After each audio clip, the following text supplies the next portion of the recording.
নিঃস্বার্থ ভালোবাসা শুধু মায়ের কাছেই কিন্তু পাওয়া যায়।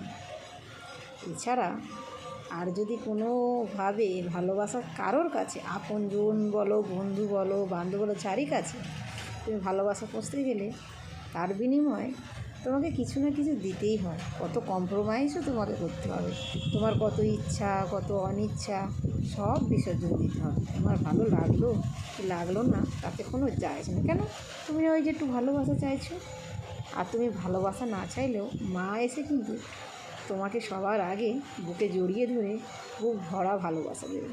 তাই সবাইকে বলছি, বন্ধুরা, যার মা বাবা আছে তাদেরকে অবহেলা করো না, তাদেরকে যত্ন করে রেখো। দেখবে জীবনে অনেক কিছুই, সুখে থাকা, বিপদ থেকে রক্ষা পাওয়া, সব কিছু পাবে। তাই মা বাবাকে যত্ন করে রেখো। আমার নেই,